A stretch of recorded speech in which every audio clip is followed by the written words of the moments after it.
नमस्कार। आज हम एक बड़े साइबर क्राइम रैकेट की बात कर रहे हैं जिसका भंडाफोड़ हुआ है। ये लोग भारत से बैठकर यूके और ऑस्ट्रेलिया के लोगों को निशाना बना रहे थे। हाँ, ये मामला काफी गंभीर है। हमारे पास जो जानकारी है वो सीबीआई के ऑपरेशन चक्रव्यूह और न्यूज़ रिपोर्ट्स पर आधारित है। आज हम समझेंगे कि ये घोटाला आखिर था क्या, कैसे काम कर रहा था और कैसे इन्हें पकड़ा गया। चलिए इसे खोलते हैं परत दर परत। बिल्कुल। तो शुरुआत करते हैं सिंडिकेट के नाम से, फर्स्ट आइडिया। नाम तो बड़ा सीधा साधा लगता है। हाँ, नाम तो ऐसा है जैसे कोई नई टेक कंपनी हो, लेकिन काम बिल्कुल उल्टा था। और ये ऑपरेट कहाँ से कर रहे थे? ये नोएडा के स्पेशल इकोनॉमिक जोन मतलब SEZ। अच्छा, SEZ से। जी, और इनका तरीका बड़ा शातिर था। ये लोग माइक्रोसॉफ्ट जैसी बड़ी कंपनियों के टेक सपोर्ट वाले बनकर फोन करते थे। ओह, मतलब इम्पर्सनेशन। हाँ, बिल्कुल। यूके और ऑस्ट्रेलिया में रहने वाले लोगों को कॉल करते थे। और फिर क्या होता था? ये लोगों को यकीन दिलाते थे कि देखो, आपके कंप्यूटर या लैपटॉप में कोई खतरनाक वायरस या मैलवेयर आ गया है। अब जाहिर है, कोई ऐसा सुनेगा तो डरेगा ही। हाँ, बिल्कुल। डेटा लॉस का डर सबसे बड़ा होता है। बस इसी डर का फायदा उठाते थे ये लोग। कहते थे, हम आपकी मदद करेंगे, टेक्निकल सपोर्ट देंगे, लेकिन उसके लिए आपको पैसे देने होंगे। और लोग दे देते थे। कई लोग डर के मारे दे देते थे। और बात यहीं खत्म नहीं होती थी।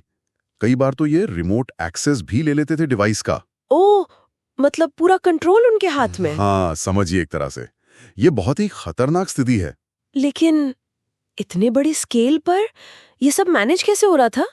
क्या ये बस एक छोटा-मोटा कॉल सेंटर था? नहीं नहीं, यहीं तो ये मामला और संगीन हो जाता है। ये कोई छोटा मोटा सेटअप नहीं था। ये एक वेल ऑर्गेनाइज्ड नेटवर्क था। इन्होंने पूरा ऑपरेशन टारगेटेड देशों जैसे यूके और ऑस्ट्रेलिया के टाइम जोन के हिसाब से सेट कर रखा था।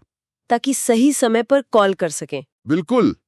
और सिर्फ कॉल नहीं, ये मनोवैज्ञानिक दबाव बनाने के लिए पूरी स्क्रिप्ट्स इस्तेमाल करते थे। स्क्रिप्ट्स मतलब पहले से लिखे हुए डायलॉग्स। हाँ जी, स्टेप बाय स्टेप गाइड होती थी उनके पास। कैसे बात शुरू करनी है, कैसे डराना है, कैसे अर्जेंसी दिखानी है कि फौरन पेमेंट करो। बाप रे। और अपनी पहचान छुपाने के लिए ये वॉइस मास्किंग तकनीक का इस्तेमाल करते थे। आवाज बदलने वाली तकनीक। हाँ, ताकि आवाज से कोई पहचान ना पाए या फिर वो ज्यादा प्रोफेशनल या भरोसेमंद लगे। ये दिखाता है कि कितने प्लान तरीके से काम कर रहे थे ये लोग। वाकई में चौंकाने वाला है। तो फिर सीबीआई इन तक पहुंची कैसे? यही एंट्री होती है ऑपरेशन चक्रव्यूह की। सीबीआई को कुछ इंटेलिजेंस मिली थी। अच्छा। उसी के आधार पर केस दर्ज हुआ RC 72025 और फिर एक्शन हुआ। नोएडा में फर्स्ट आइडिया से जुड़ी 3 लोकेशंस पर एक साथ रेड हुई। एक साथ? हाँ, कोऑर्डिनेटेड रेड्स। और इसमें एक मुख्य ऑपरेटर पकड़ा गया। और वहां से मिला क्या? जो मिला वो इस पूरे ऑपरेशन के स्केल को दिखाता है। एक बहुत ही एडवांस कॉलिंग इंफ्रास्ट्रक्चर। एडवांस मतलब? क्या खास था उसमें? देखिए, ये सिस्टम ऐसा था कि ये इंटरनेशनल वॉइप कॉल्स को एनोनिमस बना सकता था। मतलब कॉल कहाँ से आ रही है ये ट्रैक करना बहुत मुश्किल। और साथ ही ऑपरेटर्स को रियल टाइम में स्क्रीन पर स्क्रिप्ट्स दिखाता था। पॉपअप्स आते थे कि अब ये बोलो, अब वो सवाल पूछो। अच्छा, मतलब पूरी मदद मिलती थी फ्रॉड करने में। बिल्कुल। इसमें नकली सिक्योरिटी अलर्ट्स, नकली सॉफ्टवेयर मैसेज, नकली टेक सपोर्ट चैट के टेम्पलेट सब पहले से लोड थे। सोचिए जरा। कमाल है। वो ये सब एक रजिस्टर्ड कंपनी की आड़ में। हाँ, यही तो चालाकी थी। फर्स्ट आइडिया एक कॉर्पोरेट कंपनी की तरह काम कर रही थी, जिससे बाहर से सब कुछ लीगल लगे। इससे तो पकड़ना और भी मुश्किल हो गया होगा। बेशक, लेकिन इस केस की कामयाबी में इंटरनेशनल कोऑपरेशन का बहुत बड़ा रोल है। सीबीआई ने अकेले ये नहीं किया। अच्छा, कौन कौन शामिल था फिर? अमेरिका की FBI थी, यूके की नेशनल क्राइम एजेंसी यानी NCA, और माइक्रोसॉफ्ट की अपनी इंटरनल फ्रॉड इन्वेस्टिगेशन टीम भी। ओ, माइक्रोसॉफ्ट खुद? हाँ, क्योंकि उनके नाम का गलत इस्तेमाल हो रहा था। जब क्राइम ग्लोबल हो तो रिस्पॉन्स भी ग्लोबल होना चाहिए। सही बात है। तो अभी क्या स्टेटस है केस का? देखिए, जांच तो अभी चल ही रही है।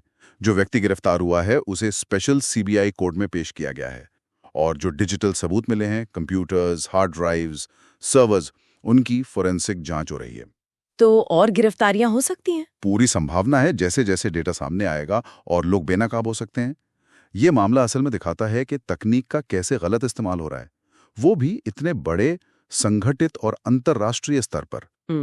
तो संक्षेप में कहें तो ये एक बहुत ही पेचीदा अंतर्राष्ट्रीय साइबर क्राइम का जाल था, जिसे तोड़ने के लिए कई एजेंसियों का तालमेल, अच्छी इंटेलिजेंस और फिर निर्णायक कार्रवाई जरूरी थी। हम्म। और ये केस हमें फिर से याद दिलाता है कि टेक सपोर्ट के नाम पर फ्रॉड होते हैं, उनसे कितना सावधान रहना चाहिए।